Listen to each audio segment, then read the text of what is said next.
Mute that. Okay, I'm going to minimize that. We are live on YouTube, and I'm going to minimize this screen.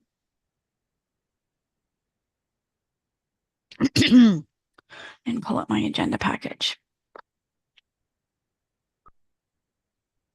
Okay.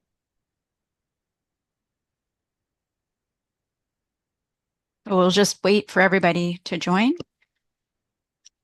Still have a minute or two.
I'm just waiting for a few more committee members.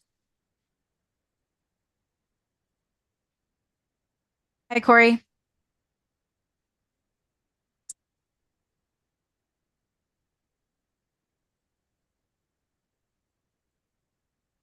Could you hear me, Corey?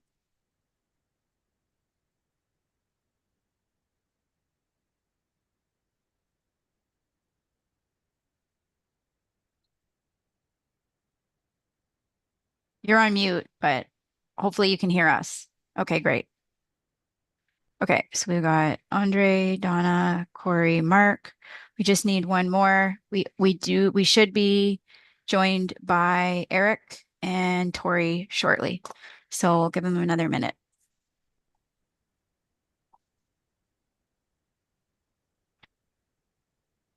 Okay, okay, so Andre, Donna, Mark, Eric. Okay, we have quorum, Donna. We are missing Tori, but we do have quorum. She should be joining us shortly. Okay, fantastic. So it is Tuesday, July 8th. I will call this meeting of the City of Sault Ste. Marie's Environmental Sustainability Committee meeting to order. It is 12:01 p.m. And I do acknowledge with respect that we are in Robinson on, my apologies, on Robinson Huron Treaty Territory, and that the land in which we are gathered is the traditional territory of the Anishinaabe and known as Bawatting. Bawatting is the home of Garden River First Nation, Batchewana First Nation, and the historic Sault Ste. Marie Métis Council. The next item on our agenda is adoption of the minutes of our last meeting.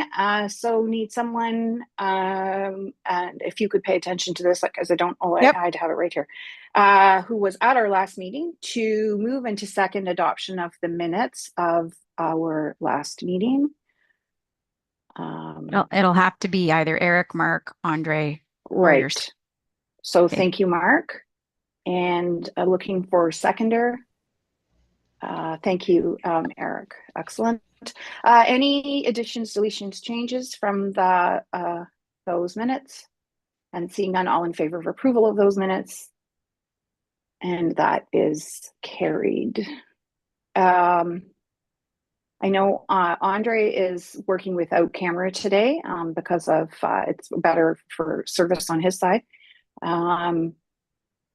Moving, and I did see Councillor Gardy earlier. I'm referring to that only because of the just I can see your hand or a hand or something when we have things to approve here. Okay. Moving on, anyone with declarations of pecuniary interest today?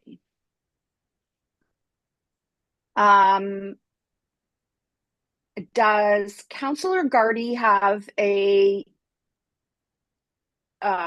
conflict with regards to the Tourism Sault Ste. Marie application? No. All Province right, is saying no. perfect. It's a separate Okay, board. yeah, I saw him shake it. I saw him, well, it's not a board, it's a committee. But anyways, it's Councillor Gardy's responsibility and or right to declare that himself. I just was thinking out loud about it. Okay, so seeing no pecuniary interest declarations, we will move on. So we need to adopt the agenda for today. So looking for a mover and a seconder for adoption of the agenda for today. Thank you, Tori, and thank you, Mark. We do have a couple of additions. Just give me a moment to go to my other notes. We do have a couple of additions to the agenda for today, which I believe are on the current agenda, or Yeah, the agenda I has have been to- up. you did update it. Okay. I did update it, yeah. Oh, perfect. Okay, I see them there. Okay, they're there. Fine. So we don't have anything to Not add. really. They're Nope. already there. Okay. So anything further? Any changes, concerns? Seeing none, all in favor of adoption of the agenda for today? Thank you. That is carried. All right. So on our agenda today, we have 2 Green Initiative Fund applications to review. And they are, I'm going to ask Emily to take us through the highlights from her summary of each one. And we will do as we've done in the past. We will do them one at a time. The comments are added there that came from the committee members who participated in the evaluation. So once we've done that, then we'll take any further questions and or comments. We'll move on to the next one, and then we'll come back based on whatever sense we get of the support that there are for whatever recommendations there might be for these. So go ahead, Tori. Emily, right? No, I'm sorry, Emily. Right. Tori's Okay. right in the middle of my screen here. That's fine. Thank you. Okay. So as you all saw, as Donna said as well, we had 2 applications to the Green Initiatives Fund. Just a summary here of all of the scores. We are on a tight timeline today because we only have quorum till 1 o'clock. So a lot of information has been shared with you in advance. So summary is Sault Ste. Marie Museum. They scored their percentage was 71%, average score of 3.67, and Tourism Sault Ste. Marie for their floating wetland project, 74%, and an average score of 3.69. The Tourism Sault Ste. Marie project scored the highest at 74%, followed closely by the Sault Ste. Marie Museum. So we'll start with the floating wetland project from the Sault Ste. Marie Tourism Group. They're requesting $9,011.72. Their project seeks to install a 2 meter by 2 meter pilot floating modular wetland in the channel extended from the St. Mary's River beside City Hall to restore and strengthen the ecosystems in that area. There was a figure in your application package. I'm not going to go over that again.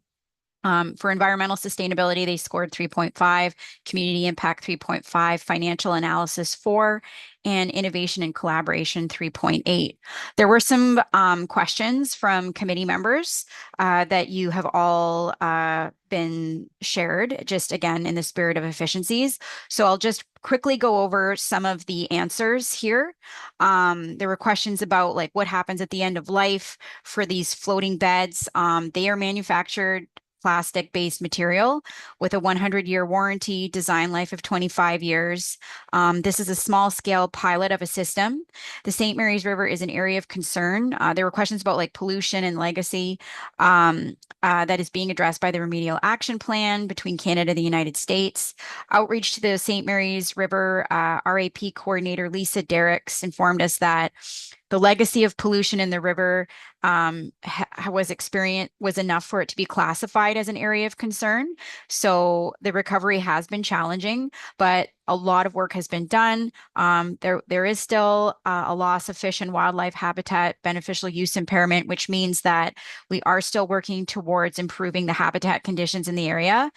She did say that she thinks a floating wetland would be a great idea and would help in this aspect. And the greatest cause of water pollution historically in the river has been industrial and municipal sources, but vast improvements have been seen over the years. There was a question about why is there a need to fund a pilot so small? It isn't clear to me how this will demonstrate value on what we gain from funding a small project. I'd like to see some clear plan to demonstrate the water quality improvements or other indicators to be shared with the public and planners. Response here was the reason why we're doing such a small pilot is to confirm whether the wetland can survive our winters. We do not intend to remove the wetland in the fall. We'd like to confirm its viability before expanding the scale of the wetland. As for water quality data, our primary goal is to establish fish habitat, as the current site is devoid of any riparian vegetation or shade structures that could support adult fish and rearing habitat for juveniles. And again, the pilot purpose is to demonstrate the ability of the wetland to survive our winters, in a broader effect to naturalize the former boat slip to increase fish and aquatic habitat. Another comment that was answer from the applicant was just questions about the water quality, etc. The issue is a result of the clearing of vegetation for the slip, as well as retaining walls installed adjacent to City Hall. This has eliminated riparian vegetation, which can provide both shade and protection for food sources. And again, the core scope of this project is to create habitat for fish and other aquatic species. So those are some additional insights about that application. Donna, I don't know if you want to open it up for discussion now.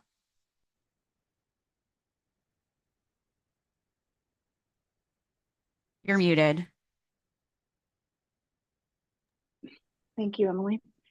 It would be helpful, I can do it this way so you can leave your screen up. So does anyone have any further questions or want clarification on any of the information that's been provided there with your questions?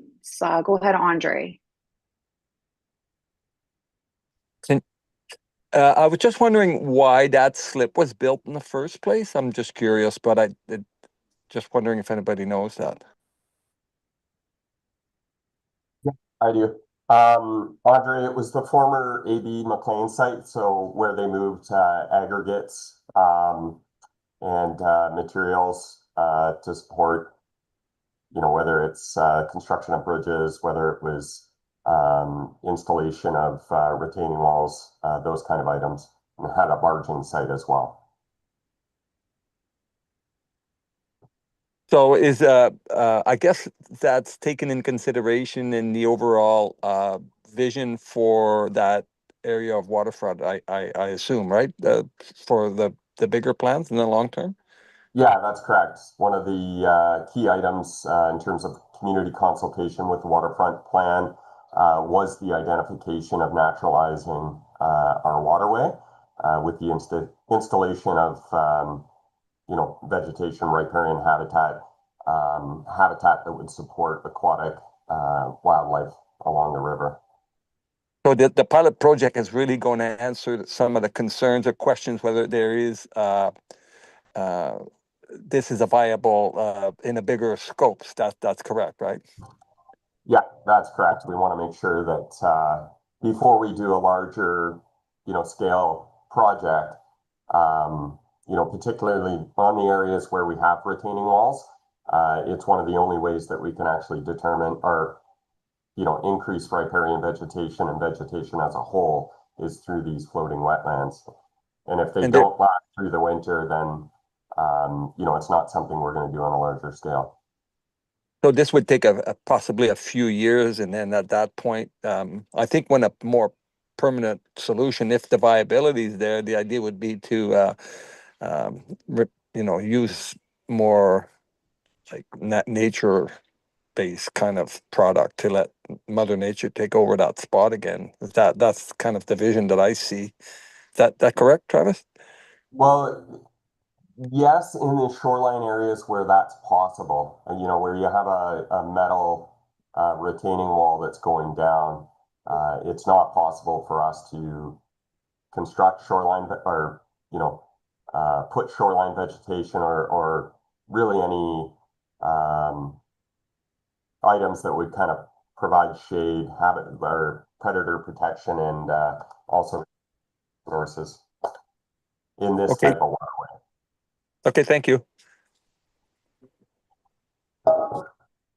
Anyone else with questions here or further comment? Just maybe some Go ahead, Eric. some comments. Yeah. So in general, I mean, I think floating wetlands are good. And just for Andre and others, if you probably don't know, but floating wetlands, part of the benefit they offer is that they can grow plants in deeper waters that wouldn't normally grow in those deeper waters. And so you can target plants that are good at, addressing the local water concerns in an area that has been artificially impacted like this one. So it makes sense in this application, I think. The proposal was like kind of missing some key information, but they've answered it in these questions and responses. So I think it's a good idea. I think you kind of briefly mentioned this, Andre, but I think it probably will require at least a couple of years, if not a few, to make sure that it survives more than just a single winter. But overall, I support the project. Okay, thanks, Eric. Anyone else? Don, I'm just gonna, I thought about it. I'm gonna declare conflict, so I'll stay here, but I'll jump on the next item. Okay, thank you. Okay. So, Emily, I know you'll record that.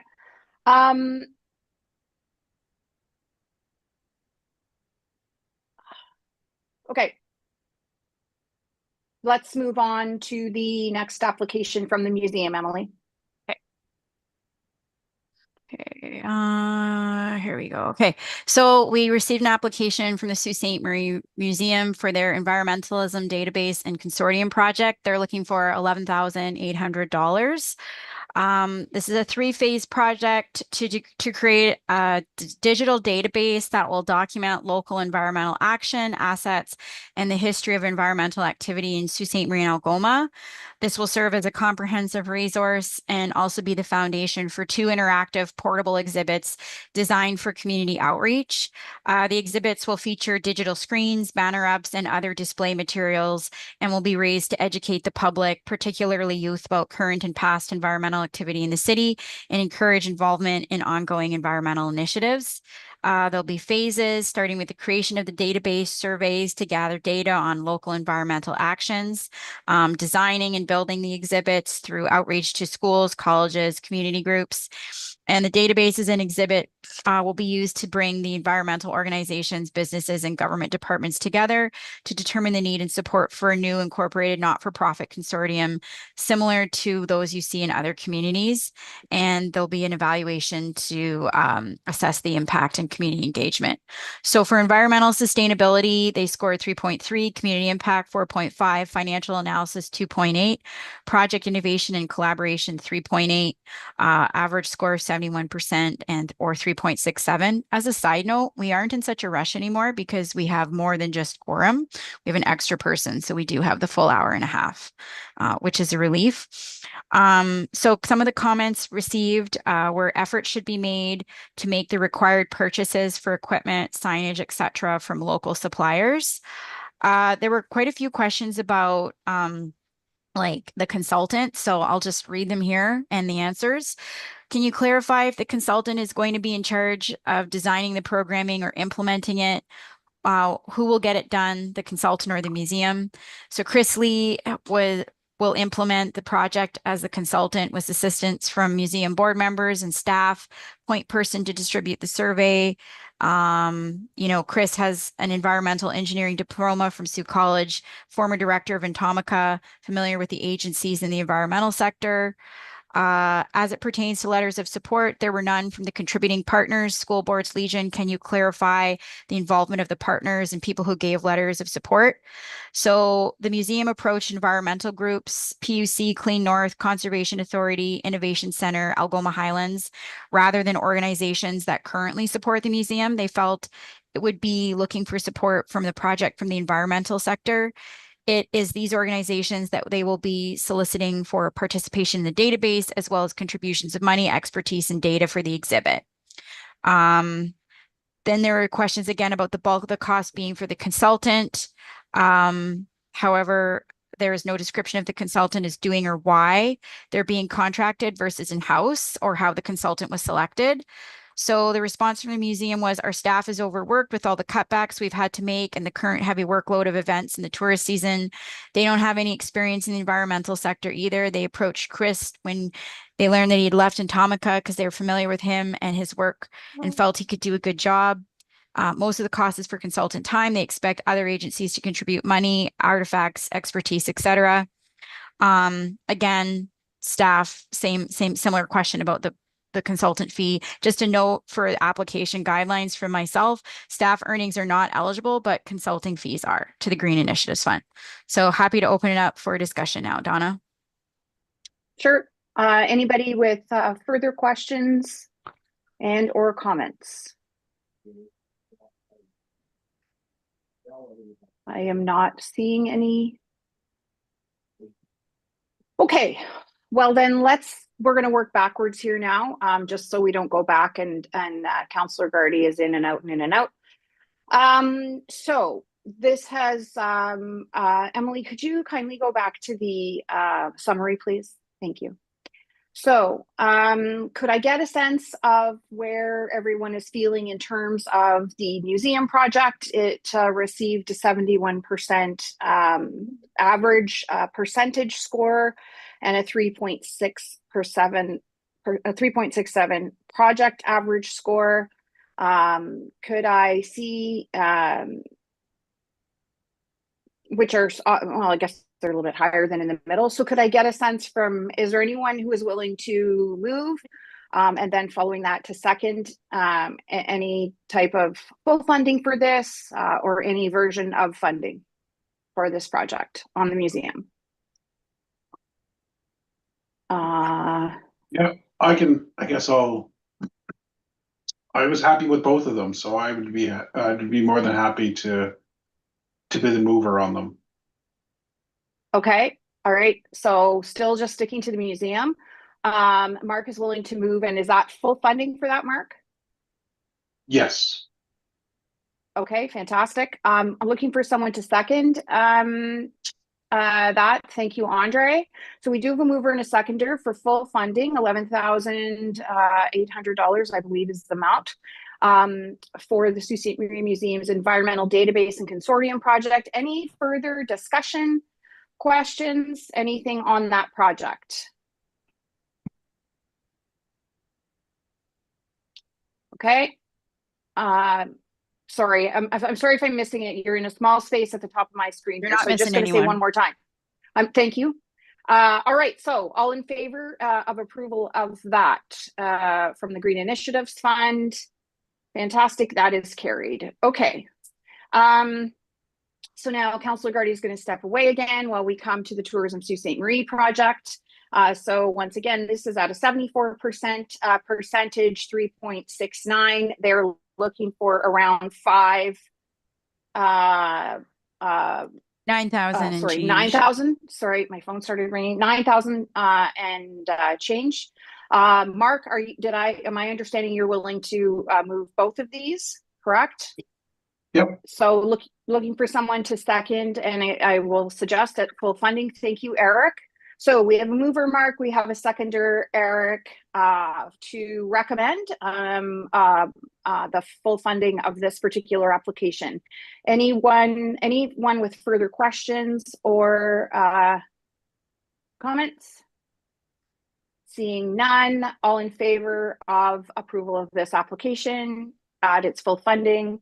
All right, that is carried. All right, thank you very much, everyone, for that. All right, moving on. The next item on our agenda is right. Sorry, I'm jumping around here. It's agenda item 7.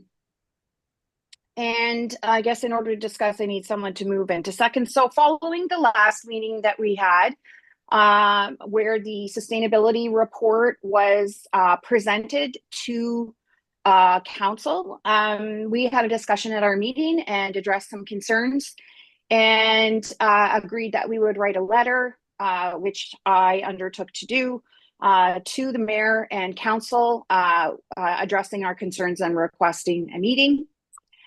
The letter is in your agenda package. I won't read it out loud. I don't know if it hasn't been in there for very long, so I'm not sure if you've had a chance to read it. Essentially, we express that there is concern over the lack of achievement of the objectives to reach net zero by 2050. There was a lot of concern expressed, which is noted here, about how there was very little comment. I believe there was only two councillors. I believe there was the mayor and one other councillor who had a question or made a comment about this. Otherwise, there was nothing further, and that was very disappointing that no one else expressed more concern about that. And we talk about collaborative approaches between departments in the city and having to have the impact statement, mandatory climate impact review. It's currently voluntary.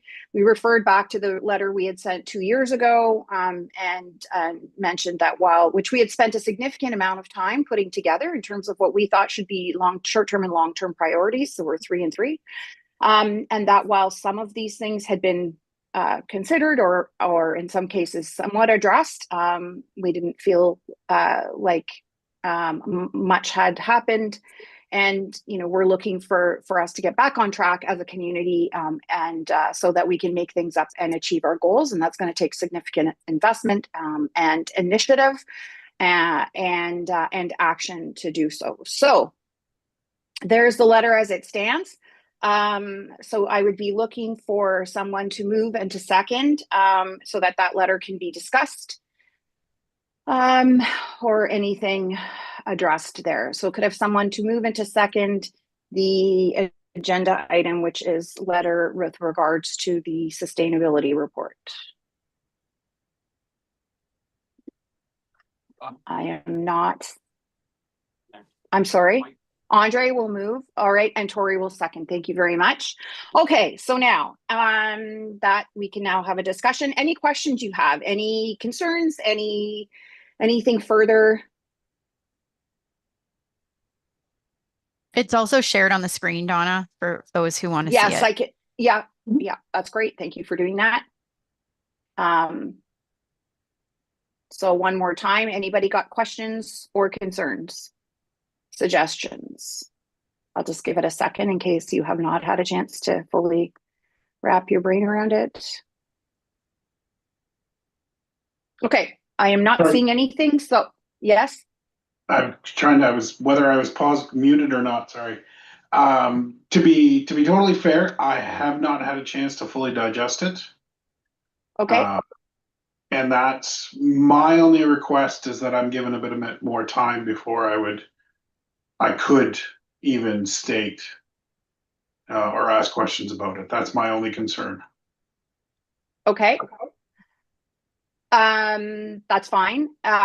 Is this from a procedural standpoint? I don't know, Emily and or Travis, would we be able to park this and bring it up on a expedited meeting in a week or so, something like that, just to get okay. Yeah, so, Travis is gone, so we could okay. have we could give everybody a week to digest it, and I'll put out a doodle poll and see is when a week too long? Like, could we do it maybe towards the end of this week, or we could try for a week or so from now? What's your preference, Mark? Yeah, and others as well? I would prefer a week, Okay, only because Nope. my current schedule, the way it is right now. Okay. I probably wouldn't even be able to get to look at it until the weekend. okay, no worries. Emily will, as opposed to waiting until our next meeting, which I think isn't until October. Yep. It would be great if we could get this into the hands of, assuming that everybody's okay with it. So Emily will find a time that we can come quickly together just for 10 or 15 minutes and see if how everybody's feeling about it at that time. Okay. All Yep. right, moving on. Thank you. Moving on. So we have, we're on item number 8. So we have an update for everyone on the membership of the Environmental Sustainability Committee. And unfortunately, Tobin Kern has given his resignation. There's a better word for it than that, but it's not coming to me right now. So unfortunately, he's no longer able to participate on the committee, and we're sorry to see him go. And certainly he gave a valuable contribution, and thank you, Tobin, for being there to continue to work on the environment. And Emily, do you have anything further to say on that item, like from the city perspective? Yeah, so a call out by the city will be going out shortly for all committees of council, including the Environmental Sustainability Committee, to seek, a new individual to fill Tobin's place. When that goes out, I'll share it with the committee. Perhaps some of you have individuals in your networks that you'd like to reach out to. I don't know when that's going out because it needs to go through the processes, but when it does, I'll let you all know. Okay. Okay. All right, moving on.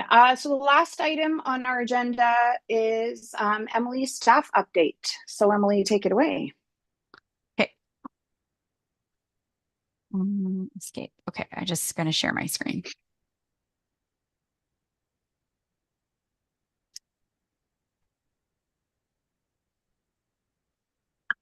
Okay. All right, so a couple of updates for everyone. You may recall that we are in the process. We have a working group of the committee looking at updating the terms of reference. This has been delayed just due to summer travel arrangements, etc. So we're hoping to have a good draft of this in August, and we'll bring it to our next meeting in October. The city's EV charging study. This is a work in progress still. The Transit Solar Depot Solar project is still a work in progress. John Road's roof replacement, big capital project that finally kicked off a little over a week ago. So that's great to see. The community retrofit program design to develop a homegrown community retrofit program. We've selected a vendor, and we'll be going to council for that on July 14th. So that's really great to get rolling on that one. Our sustainability report, as well as corporate inventory and community inventory, as you know, is complete. Our conservation and demand management plan is delayed, but we're hoping to get that done soon. Eco Corridor project, which you might recall the city's working on in partnership with Garden River First Nation and the Algoma Highlands Conservancy. We'll be participating in some field work at 5 different sites in and around Sault Ste. Marie and Algoma, from the St. Mary's River to the southern part of the Mississauga. So really exciting. I'll probably share some information about that once I hear back from Ontario Nature in August. The Building to Net Zero project that we are a part of, one of 40 municipalities across the country who are working towards developing green development standards. I just wanted to highlight some of the timelines for this. It's going to develop a complete business case and draft guidelines for voluntary green development standards. And we're hoping to have all of that wrapped up in mid-2027. It seems a far ways away right now, but there's lots of consultation and engagement with the building sector in Sault Ste. Marie. So that's exciting to see continuing to chug along. The city, the PUC, and the Sioux Climate Hub held their 3rd electric vehicle showcase. We did this in partnership with the Queen Street Cruise in June. And we had some good turnout, good participation despite the poor weather. Our broader public sector reporting is complete for the year as required by the province. Once again, the city partnered with the Conservation Authority, the Kensington Conservancy, the Sioux Nats, as well as the Chippewa Conservation Authority. And we held our City Nature Challenge. We've been doing this for a couple of years, so good turnout and observations. We also held Bike Week again in partnership with the Sioux Cycling Club and Algoma Public Health. There's some more details about metrics that you can find in your agenda package as well. And that is my staff update. I don't know if there's any questions. Happy to elaborate on anything if anyone would like. Anyone with questions? Donna, Maybe you can it's take Corey. your report. It's Corey. I have a question if and when it's time. Go ahead, Corey. Thanks, Donna. Emily, in terms of that infrastructure, EV infrastructure study, it says corporate study. Do you know if that's in concert with or the exact same thing that of a motion or a resolution that was passed about a year and a half ago that I brought forward? Is that community-wide, or is that just looking at the corporation? Okay, so I'm pretty sure that the motion that was brought forward by you had to do with the community, and we have a community charging infrastructure plan that was approved by council in 2024. It's called Charge It, and that's what we have to do as part of our zoning and building to ensure new builds can accommodate. So that's done. This thing, this study pertains actually to a resolution that the mayor, I believe, when he was a councillor, brought forward in 2021 that all new light duty vehicles would be electric. And so what we did last year in our budget request is we asked for money because we've installed fleet chargers, Corey, at 3 different sites for our city fleet, City Hall, Transit, and Public Works.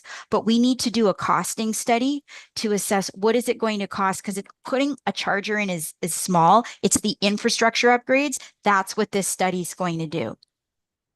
Thanks. Yeah. Anyone with any other questions for Emily?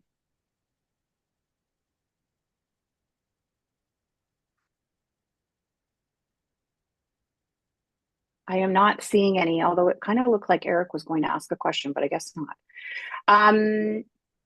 Okay. Okay, excellent. So that wraps things up for today. Our next meeting, we will have a special meeting when Emily figures out when that could be, in a week or so. And then following that, our next meeting will not be till Tuesday, October 7th. And we hopefully will be able to get back together with everyone, although this committee has a very good track record of getting together in person, which is fantastic. And so if there is nothing further, I will ask for a mover and a seconder to adjourn the meeting today. Donna, just a heads up, I'm going to be away for a while starting in a few days, so I don't know if there's a meeting next week or the week after if I'll have the ability to join, but I'll stay tuned, and if I can, I'll hop on. Okay, that would be great. Thank you so much. All right, so someone to move into second the adjournment of our meeting today at 12:36. We did well with those things. Thank you, Mark, and thank you, just need one other hand. Thank you, Tori. So all in favor, be resolved this committee now adjourned. That is carried. All right, see you all next time. Ciao. Thank you.